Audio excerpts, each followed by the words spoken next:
37.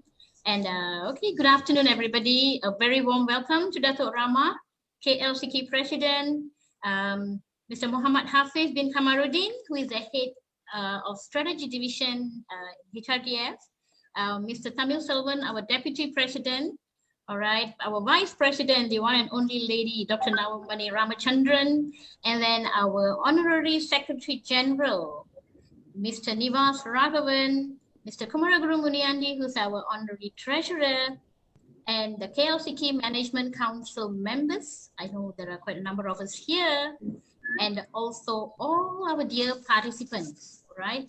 I want to thank you very much for being here.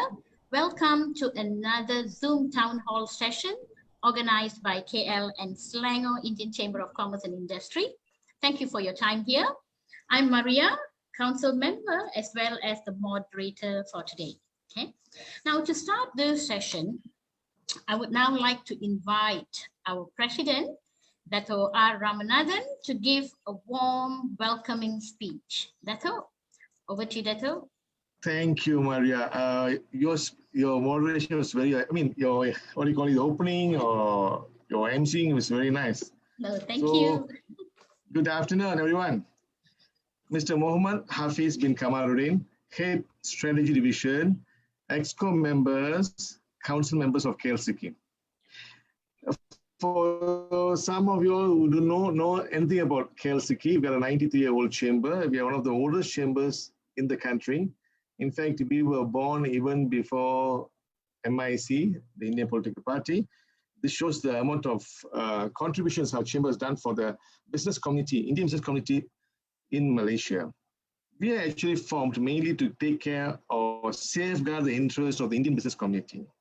Recently, we were on many topics. You all should be able to see us quite often on the press, media, talking about certain issues.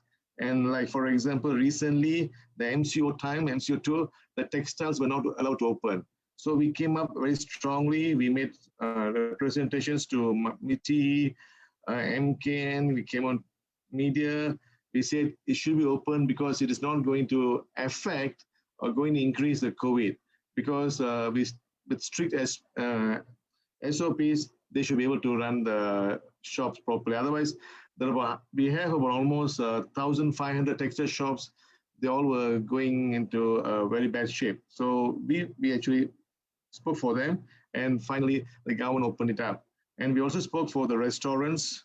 And I think we had a good, we were able to operate the restaurants. Now, they can also operate with more than not 2 people per table. They can operate with how many people can sit, depends on the size of the table. So that's one thing.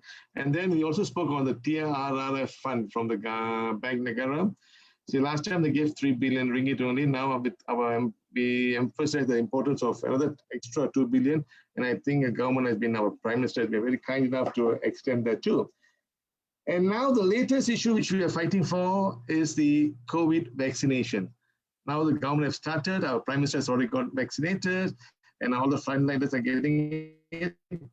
Now our minister has said that they're going to even give free vaccination for the foreign workers. And okay, that's good news. But imagine they are also asking the illegal immigrants to come in front. Are they going to come? Even though they say they're not going to arrest them, they're not going to harass them. But still, I'm sure when we are talking with some employers, they say the illegal workers will not respond. They will not come for vaccination. In other words, you're not going to curb this COVID issue at all. So that's why we came on media saying that government should reconsider or should consider amnesty period. That's where the illegal workers will come forward, and then they'll be more confident that they won't be arrested or harassed. So I think government really should consider giving an amnesty period for the illegal immigrants so that they will come forward and get themselves vaccinated so that Malaysians can be safe. And we do a lot of seminars, training programs, conferences. We do delegations to overseas. So over here, if anybody interested, please do become a member of our chamber. You can participate in all this. We do not restrict some training programs, conferences, etc. We do not restrict only for Indian business community. We always believe in One Malaysia, or we give it to all the communities. So please do keep in touch with our chamber, and we can get all the activities we do. We recently did some programs, Zoom programs. We did in collaboration with Tekun, AKPK, CGC, JTK, SJPP, Percuso, DBKL, and some investors and motivators. Even today morning, we had the CIDB new registration process, and also a score certification program from 10 a.m. to 4 p.m. We just finished it in chamber. We are really appreciative of our chamber secretary because they're really working hard with so many programs going on. Now, at this moment, HRDF, we are very close with your minister, with your CEO, with the HRDF CEO, and they have been supportive. And I think they will surely support some more to make sure we do good for the community. So all our programs, all our activities are available on Facebook, and our chamber is always there. If you have any other inquiries or anything, please do call us, speak with us, and we are there to assist you. Thank you very much. Over to you, Doctor. Thank you very much, Dato. Now, friends, as you all can see, Dato sized up everything in a nutshell. Okay, so I'm very, very proud to say that KLCK, actually our influence and impact on the society goes beyond what our name suggests. Our name suggests Indian, KL, and Selangor, but actually we are going beyond geography, even globally, all right, multinational, and that's it. There's something for everyone. So please do be in touch with us and see what we have to offer. Continue to attend and take advantage of all the things that we're doing, all right? And today, we bring you yet another very relevant and very, very crucial topic in this world of post-pandemic, actually. You know, you all know very well the term upskilling, reskilling, retrenchment, adaptability, agility, VUCA. All these terms are a norm now, and it's not new to us, right? And with so many things happening, retrenchments and changes in the landscape of employment and businesses, these are actually unavoidable. The government has been playing a very, very important role in upkeeping with these challenges, and they have been very supportive in so many ways, okay? And one of the organizations that has been playing a very, very pivotal role in this is Human Resource Development Fund, HRDF, okay, PSMB, yeah? Now, we all know the Human Resource Development Fund is actually under the Ministry of Sumber Manusia, Kementerian Sumber Manusia, which is led by Yang Berhormat Dato Sri M. Saravanan. And actually, HRDF has embarked on various programs. We all know, many of us know the Penjana because there are so many free programs, am I correct? But apart from that, under Penjana, they got Gerak Insan Gemilang, so many other programs, okay, train and place and so on. And one of the latest, which has really rocked the whole of Malaysia, is e-Latih. And it really rocked all the training providers, okay? Because training providers were thinking, well, there's e-Latih, which is free training for everybody. And there are many, many more which are in stock.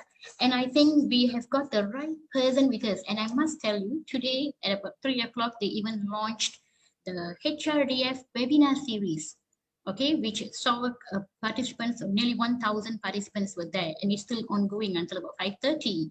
All these are free and for us. So today, we have a person from HRDF to share with us what they actually have. But before we do that, I want to go through a little bit of housekeeping. I would like request everybody to please keep yourselves muted and reserve your questions to the end. And then we will have a forum for Q&A, and then all the questions will be addressed, okay? So please keep yourselves muted, okay? Now, without further ado, I would now like to invite our speaker for today, okay? And that is none other than Encik Muhammad Hafez bin Kamaruddin. He is the head of strategy division of HRDF. And Encik Hafez has actually been working with HRDF since 2008 from various divisions, and latest, he's with the strategy division that is responsible in driving HRDF strategic agenda for national upskilling. So we've got the right person to share with us Encik Hafez will actually be sharing with us a little bit background about HRDF, and then he would share with us on all the initiatives that's being provided, and of course finally the Q&A and all that will come in. All right. So without further ado, thank you very much, Encik Hafez, for being here, and now we'll pass the session over to you. Thank you very much, Encik Hafez. Yes, thank you, Doctor, for the lovely introductions. I'm a bit nervous now with your introductions. Hopefully, I think I can. So let me share my screens for better sharing to everyone's. One moment.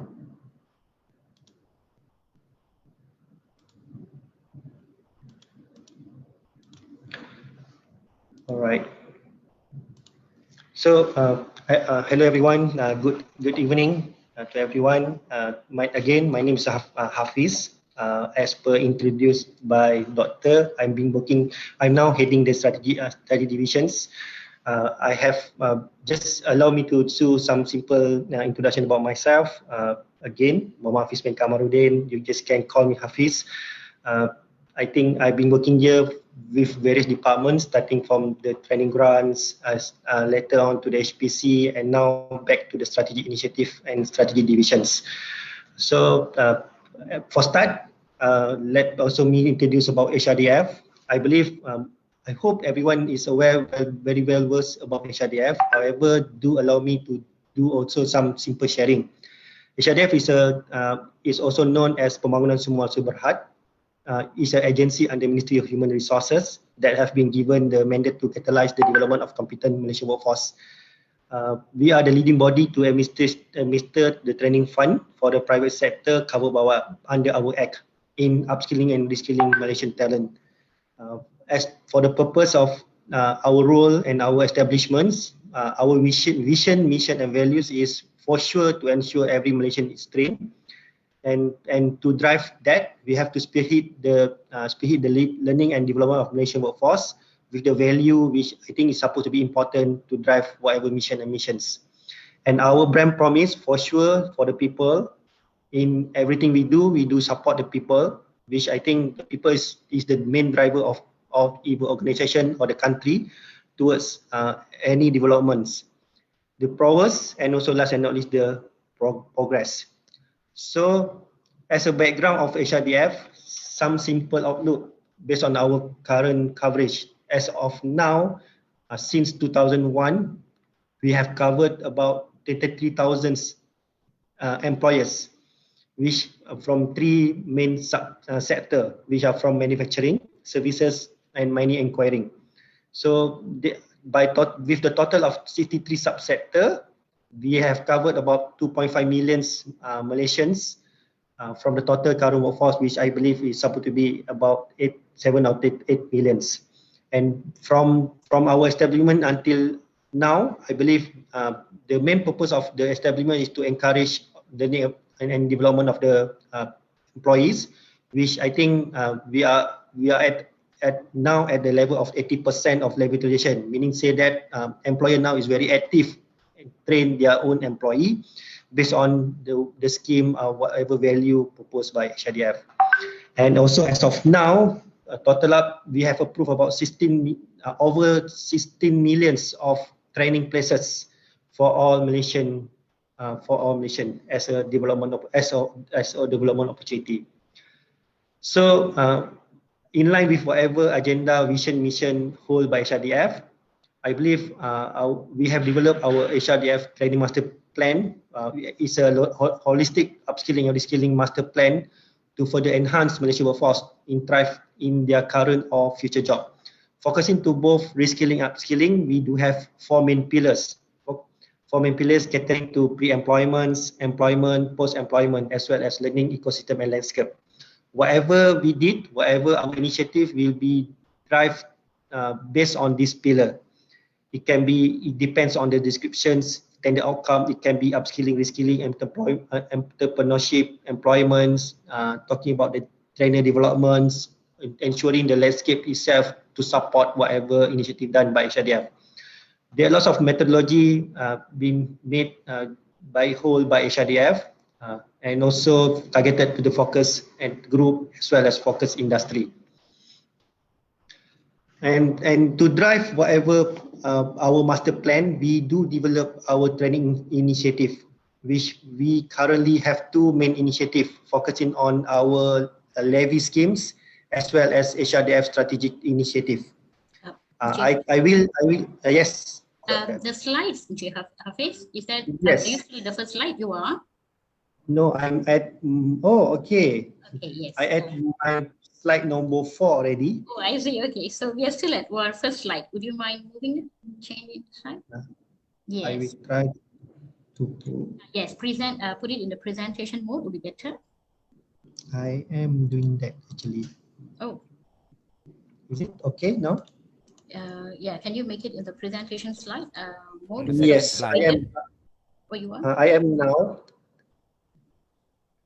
Everyone see the presentation or just It's quite small. Can everyone see? I think they can see. Yes, they can see. Is it the presentation punya mode? It looks like in the other mode. Could we put it here in this presentation mode? I am now in presentation mode. Presentation mode, is it? Oh, okay. Okay. Is it okay, everyone? I think never mind. I hope so. Hafez, can I? Right.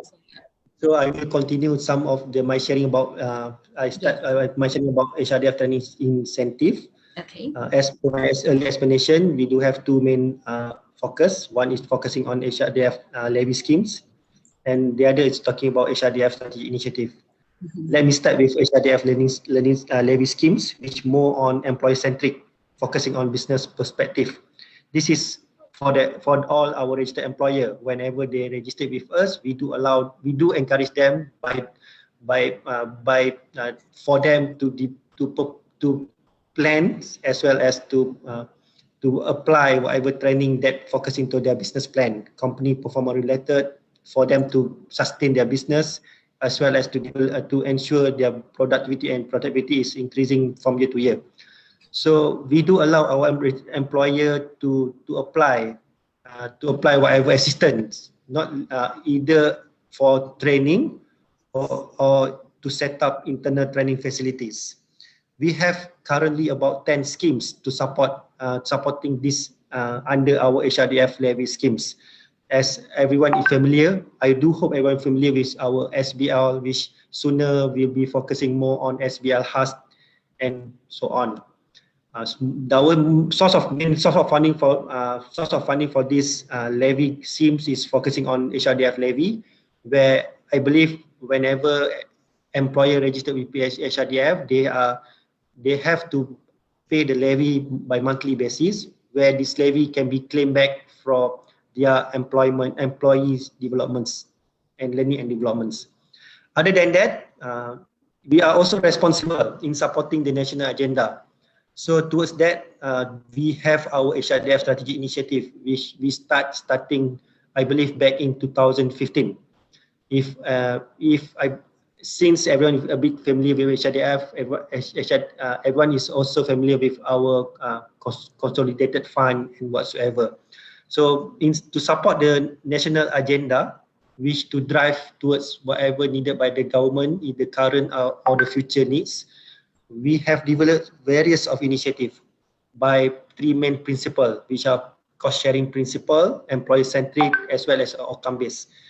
What I meant by outcome-based is, again, to address whatever needed by the national, either now or future.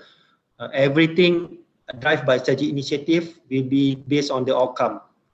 So under this HRDF strategy initiative, we do have we do involve in a few things like Penjana, our previous Penjana. We do have some initiative addressing under Rancangan Malaysia ke-11 as well as our Rancangan Malaysia ke-12. We do involve in national budget previously, even currently, and also some of our internal incentive for our registered employer as per what Inbase raised insert. Everything is focusing on the outcome, not limited to current employee, also mostly catering to future employee as well as current issue of the national. Okay, so based on whatever offered by HRDF, either levy scheme or HRDF strategy initiative, we can see some good progress meaning the involvement from the industry. Starting, like example, back from past 5 years, we do see the improvement from year to year in terms of training participation of the industry. Only on back in 2020, since there are some due to pandemic, COVID-19 pandemic, the training activity has been significantly impacted because of drop of numbers. I believe this is also in line with our exemption of levy, which I believe people is with more in terms of more survival, focusing on more on business sustainability compared to training. And we HRDF during that time also do consider the levy exemption for the industry. However, even though there are exemption given, we do have a support, meaning the incentive what I think everyone aware about Penjana, which was introduced last year. So even though last year is the performance of the training involvement a bit dropped, but in terms of the online related training of online is very drastically increased from 2018 and 2019 and 2020, which I think if you can see from the slide, in 2020 alone, we have approved about 64,000 training done remotely online. Due to this, I believe number 6 slide. Yes. The slides are not moving. I'm sorry. Is it moving now? Slide number 8 now. Okay, yes, betul. So as per my earlier sharing about the trending of online related training, since everyone is doing online, even though like today we are doing our briefing through Zooms, the training is there. That's why I believe this is what we need now.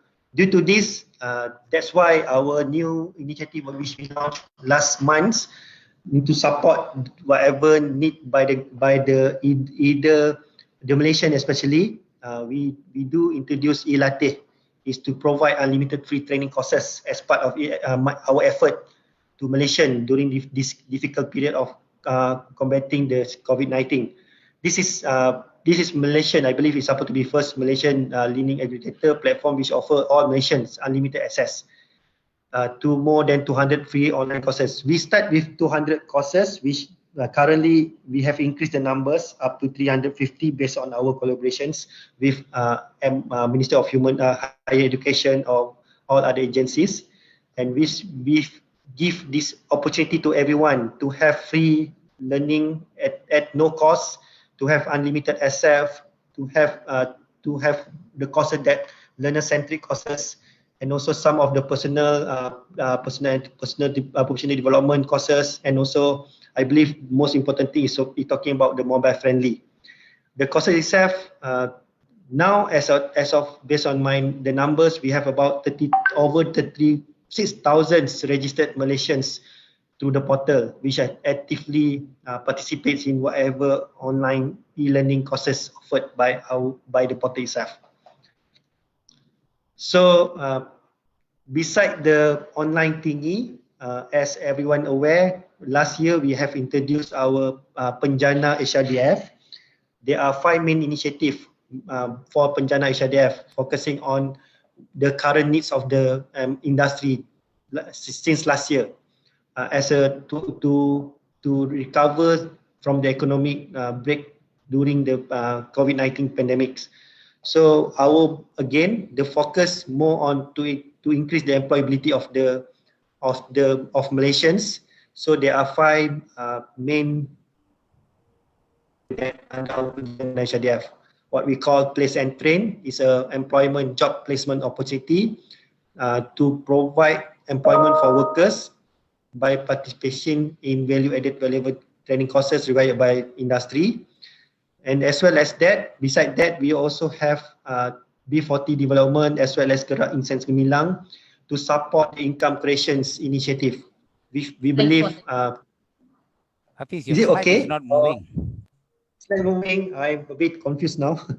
Yes, the slides are not moving. How about now? Can you see the slide? Yes. Slide number 10. Yeah. Yes, correct. So this is about our penjana HRDF. We do have again back. I just mentioned about job placement initiative, place and train, to employ, train and retain.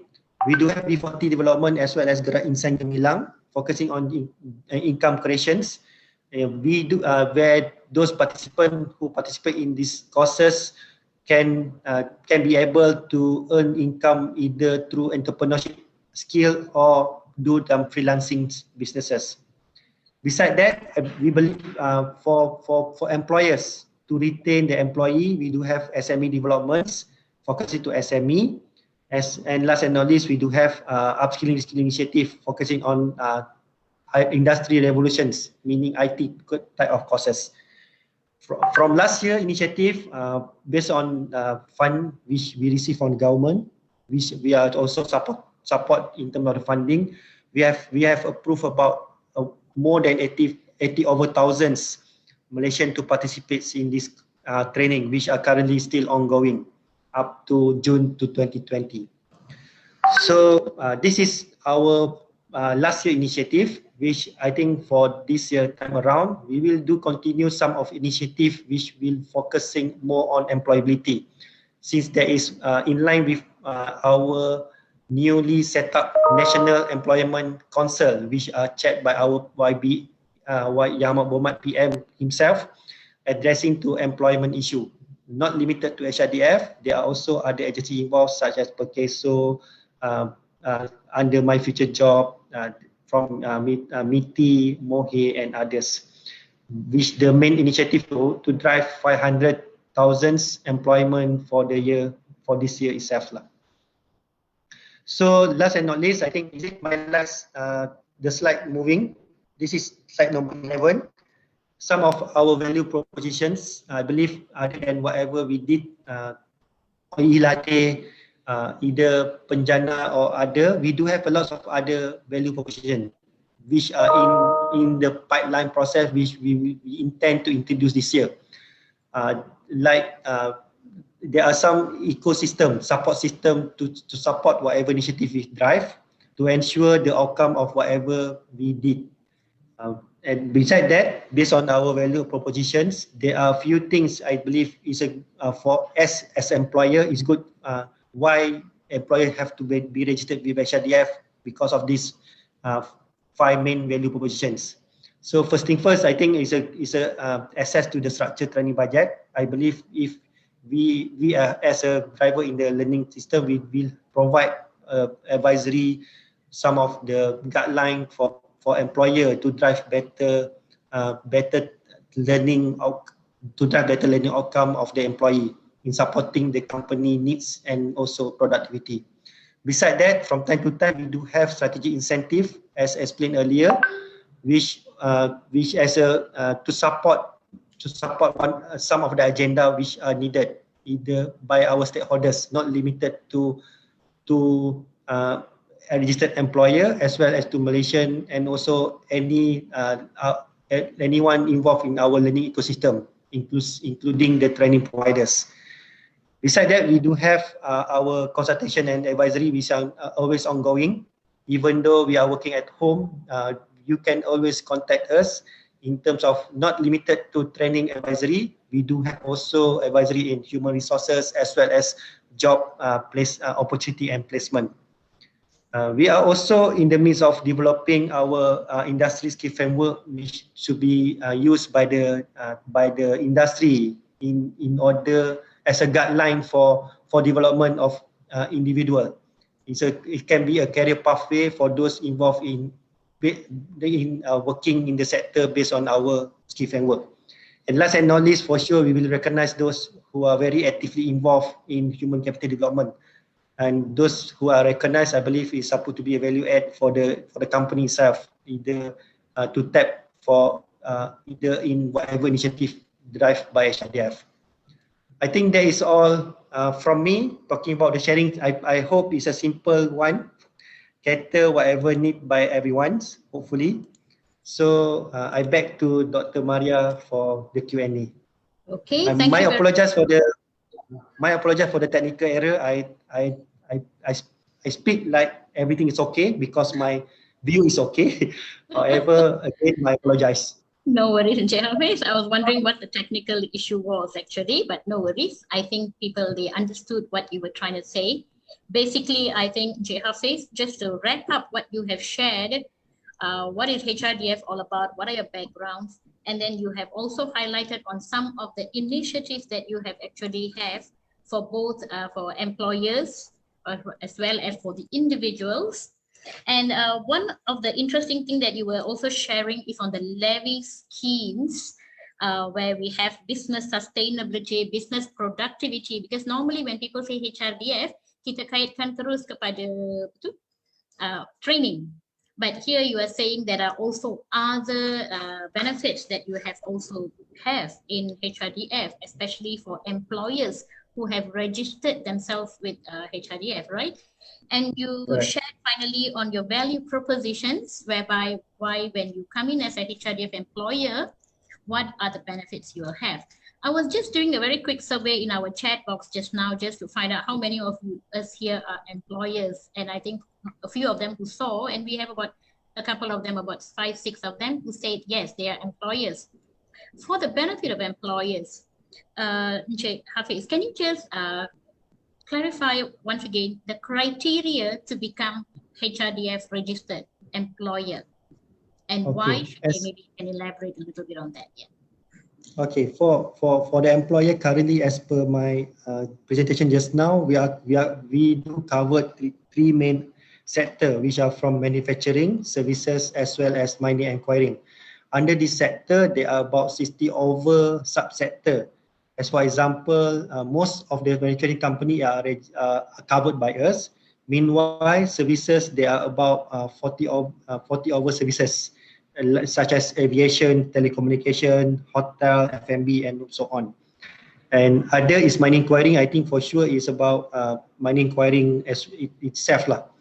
To be registered with us, currently those who have 10 employees and above, yes, you have to be registered with us. And once you registered, you have to pay 1% of levy based on your employee salary plus the fees allowances. There is only the rules of to be registered HRDF.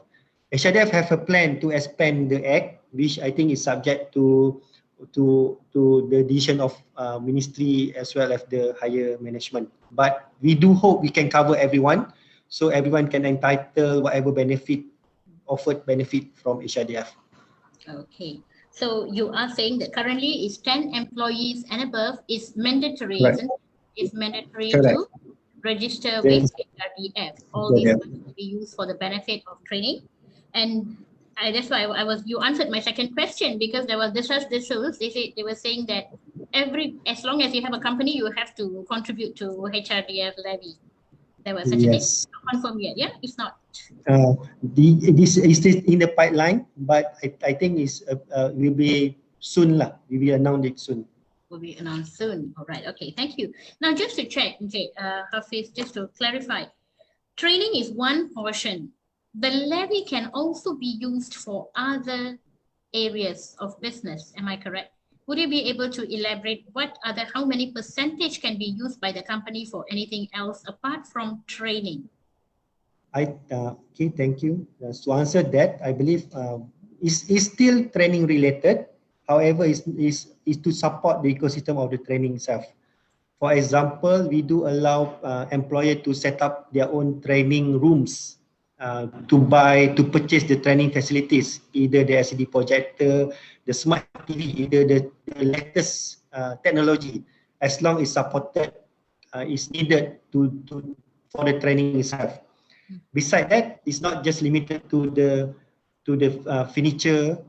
We do allow people to invest in technology, meaning to develop their own learning management system to support the ecosystem of the company.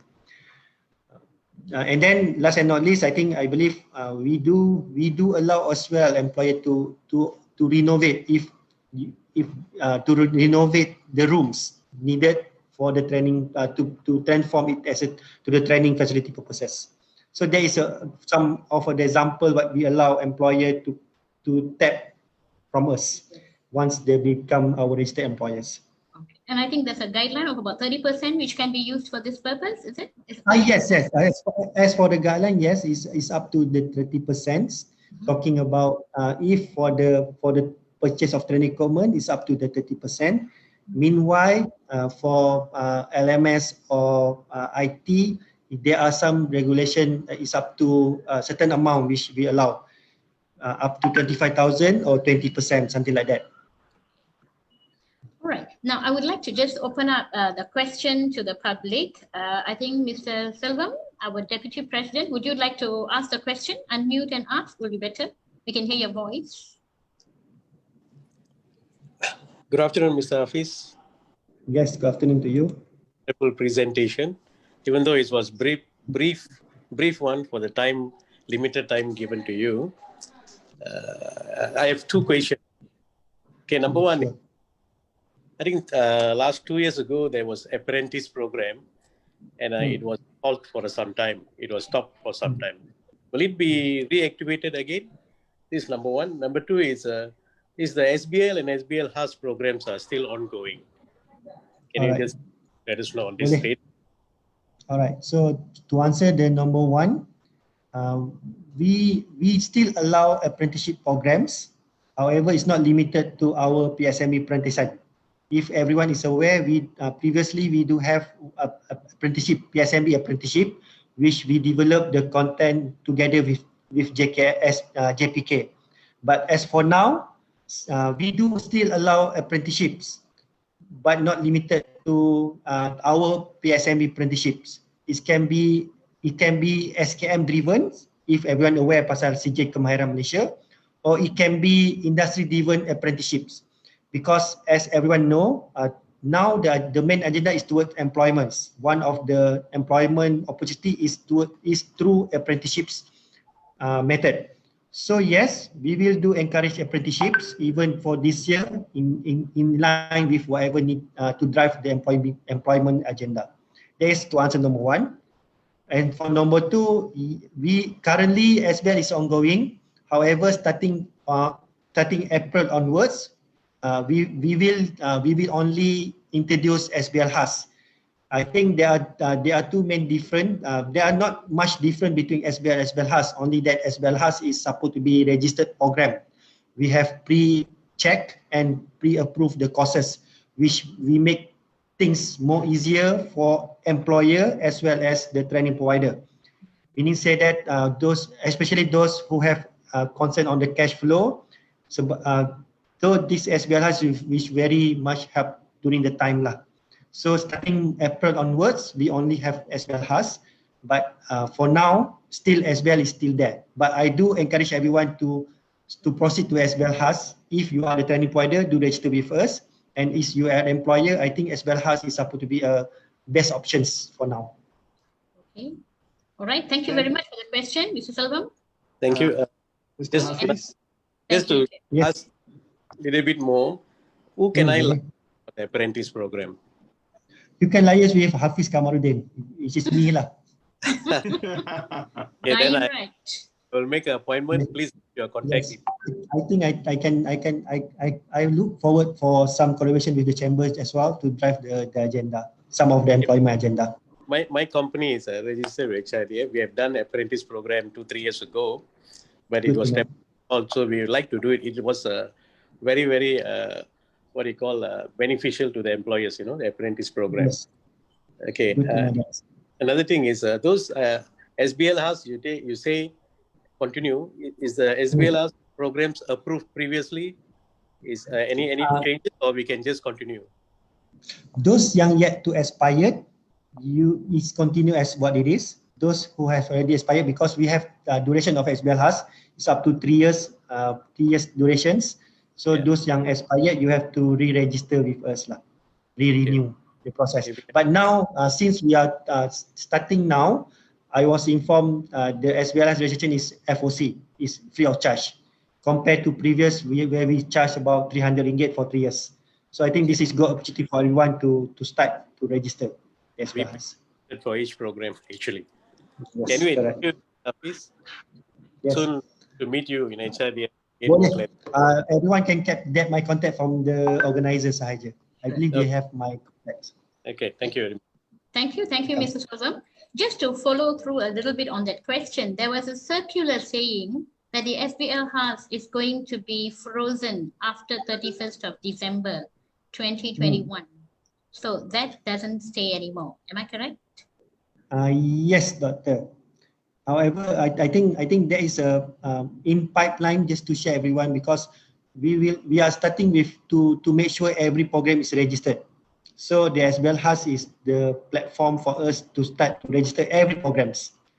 And it's here to stay, correct? Yes, correct. Yes, based on the circular is stated up to December. However, based on my understanding, once you start to register with us, we will do some mechanism to ensure it can be carried on with the whatever credit yang kita akan setkan nanti. Okay. Okay, Mr. Hafez, just to yes, sir. See, now there might be some programs which is really tailor-made to the organization. So that then it can't be the SPL has, because we can't be tailoring, I mean, doing an individual program for every company, right? Correct. Yes, I think some maybe there are some misunderstanding of SBL. I'm too aware of that. That's why people prefer SBL compared to SBL Has. But again, I believe for SBL Has, actually we do allow the module to be changed up to 50% of whatever registered. Everyone have their own expertise, where the foundation of the courses are to be the same. However, there are such customization needed by the employer, which we do allow that up to 50% of the changes based on the earlier submission by the employers. However, if the changes is more than that, yes, please be informed, the program have to be newly registered still. But based on our commitment, it will take about 3 working days for us to approve whatever new program registered with us. And even now, yeah. Yes, sir. No, even nowadays, some programs has been registered under face-to-face. Because of the pandemic, people want to move that to online. How should we again apply back to change it online, or we can go ahead with the same approval? As for SBL Has, I believe you have to declare the way of you conducting the training. If the online is one of the options, you can just continue whatever earlier registered with us. However, if you yet to declare it can be done remotely, then you have to do some amendment of the course itself lah. The reason why, I believe, since we, as I explained earlier, the SBL is supposed to be pre-approved program. We will do some checking before we approve the programs. Meaning we do our part to ensure employer is also aware on whatever content yang kita dah check. So that's why I believe if you are declaring that can be conducted online, if you have been declared it earlier, is okay. But if you just can conduct it now, that's why I think you have to do some addition lah sebenarnya. And then the price have to be changed, right? Even for Penjana. Pardon me? For the Penjana. For the Penjana program is different thing, because again, I think every evaluation process is based on the module, the trainer, as well as the training arrangement. So if the earlier training arrangement was set based for the online method, you can just proceed the online training. However, if not, you have to inform us for us to review the new arrangement before we will provide new approval for that courses before you can proceed for implementations. I believe there is supposed to be the flow. There will be some, since I believe there are the difference between Penjana compared to SBL Has. For Penjana, what we approve together with the funding, with the fee. The fee is inclusive the training arrangement. Either is conducted at anywhere based on the first earlier arrangement. So that's why we have to review the approval before you to proceed with the arrangement. That's all. And again, for Penjana pun, you can check with me later lah. Okay, thank you very much. Thanks a lot. Thank you. Hafez, good evening. Sorry, 1 minute. Yes. Yeah. Hafez, just to check, the other day, I think there's some roadshow going on about this SBL hubs and service fee for Correct. training providers and all that, right? And I think Yes. Sofian was talking, and when this question came up, whereby if we register as face-to-face, do we have to register again as online? And Encik Sofian was saying that you just have to register. It doesn't matter. You can use it for both online as well as Correct. I think there are two different between online and the definition of training. okay. Online can be remote training can be either classroom, physical, or online, meaning still live sessions. But or if e-learning is different, online can be various. But if you conduct the same method, the live method, but just doing it remotely, yes, you can use earlier program only, as per physical classroom. Only it done remotely sahaja. All right. Okay. Noted. I think there was a question from someone just now. Yeah, it's me. Good evening, everyone. My name is Major Muruli. I'm retired from the Air Force. I would like to ask one question to Encik Hafez. With regards, we are planning to organize an international search and rescue and disaster management conference. And this is our 8th year we are conducting since 2011. How HRDF will be able to assist us in terms of for the employer or employee, as well as is there any grant provided for the organizer to go it, or in what terms that you can support us? As per our normal let me answer that. As per our normal practice, I think under our levy scheme, we do allow employer to participate either in the workshop as well as the conferences. Okay. As long the government allow the industry to conduct the conferences and is comply with at least minimum hours of training with the good content addressing to the conference itself. Yes, employer registered with us can be able to apply to claim by using their own levy. Okay. However, if you plan to conduct it, if it's addressing to whatever agenda needed by the governments, depending on the agenda itself, if you need some incentive to support that causes, it's supposed to be different approach. However, again, it is very subject to the approval only. But as for the levy schemes under either SBL or SBL HAS, yes, you can register under SBL HAS as well to conducting the conference. So I think it's a confirmed way is supposed to be under SBL HAS, but if you're looking to any support incentive, it's supposed to be based on the proposal approval basis. Is it okay for me to put a proposal to PSMB with regards to this conference? Because there is no harm to forward the proposal. However, there is no promise subject to the evaluation and evaluation process. Exactly. Because what we want to do is we want to use HRDF logo as well, because you need a approval from your side and all that. We can't simply put your logo. And talking about the logo, I believe we do have we have allowed, as long you are registered with HRDF, we have a guideline to allow them for you to use our logo in promoting your courses. Okay. If you are our registered training provider.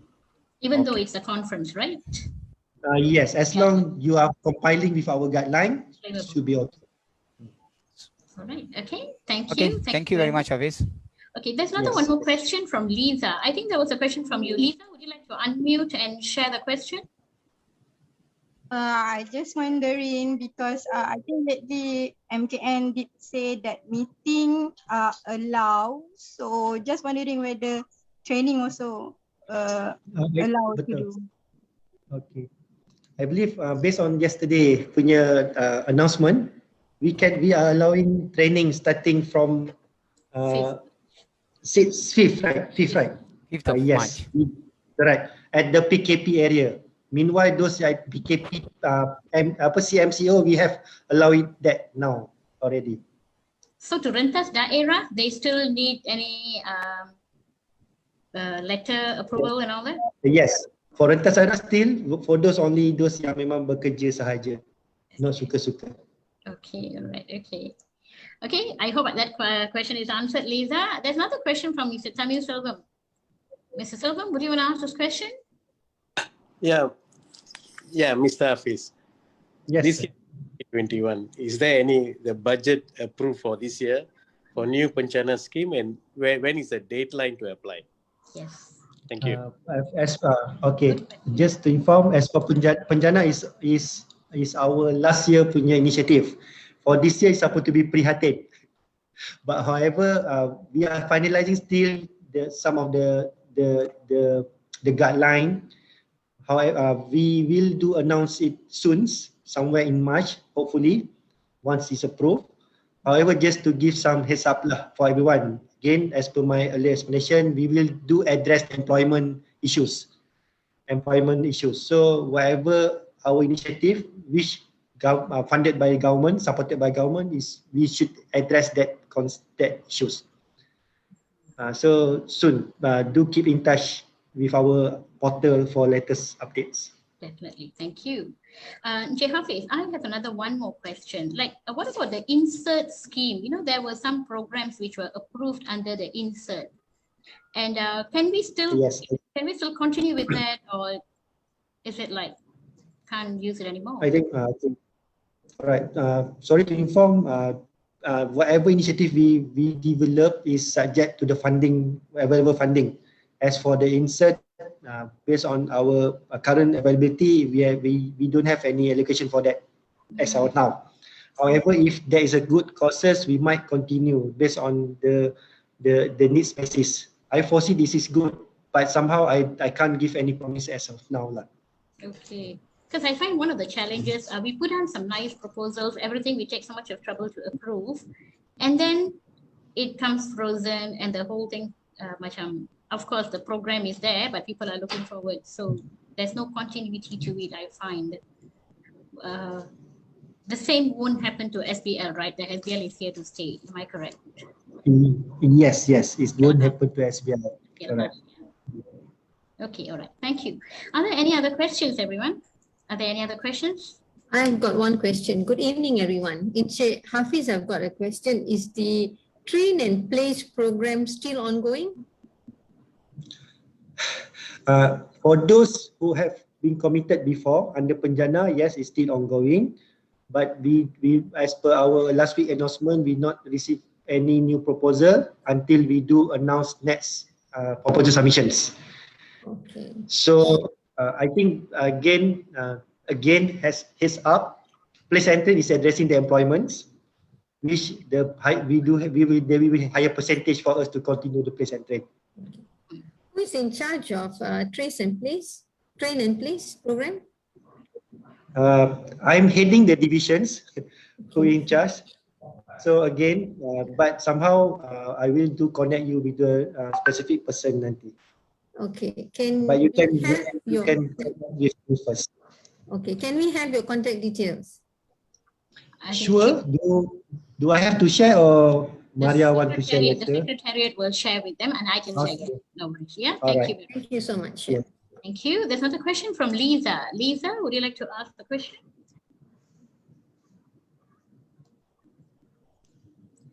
She's asking a very... Yang 4% service fee start 1st April tu, kalau kita boleh ke sebagai training provider charge back to majikan?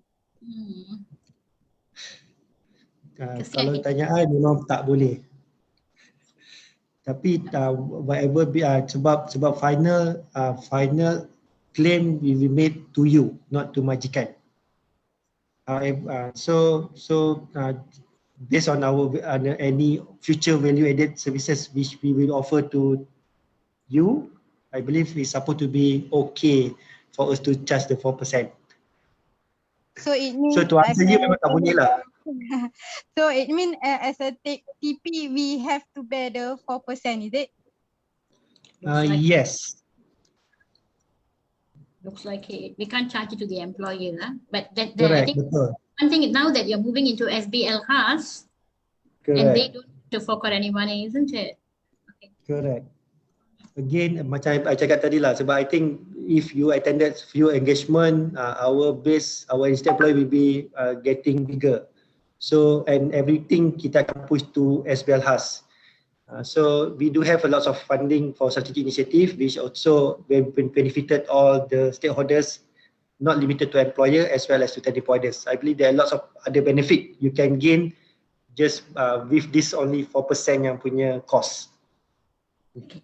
May I add a little bit more to that, to all the training providers? Actually, the Training Providers Association, about 4 or 5 of them, are already in engagement sessions, with HRDF, a couple of them, and we have strongly proposed, actually not opposed, proposed alternatives for the 4% service agreement. So actually they are looking into, there was some, no any promises, but they are looking into some matrices to see how it could be, some metrics or what. Once we get to know about it, we will also pass the message to all of you. Yeah. So things are in the progress. Thank you.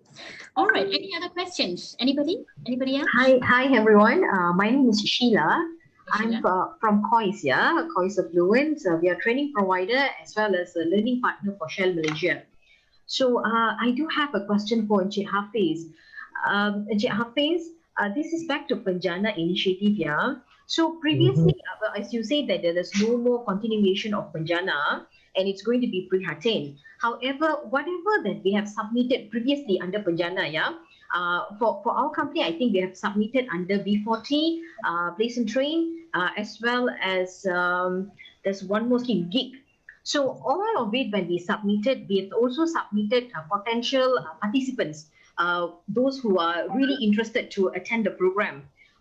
In support of, in fact, we had support from University of Malaya. The final year students actually registered for the GIG program.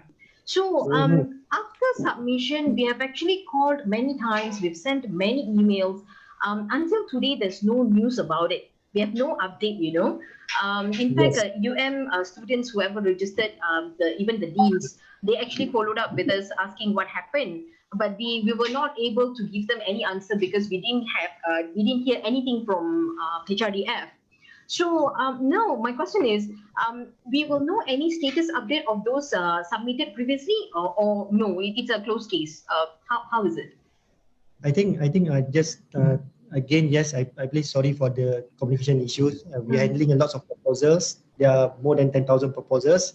However, based on one of the guideline previously, which when we established the guideline, we have informed those young yet to get any response within certain time is considered unsuccessful.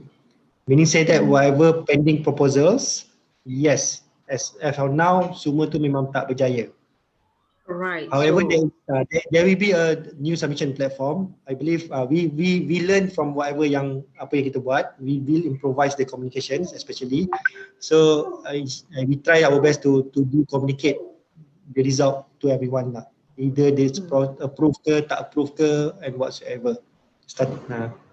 Right. Okay. So we will then have to, once you open this Prihatin, we have to submit again, I believe. Yes, please. Yes. Okay. We consider a fresh scheme, right? Okay. Yeah. Thank you. Thank you. Right, Sheila. Yes. I hope the question is answered. Thank you. Yes. Any other questions, everyone?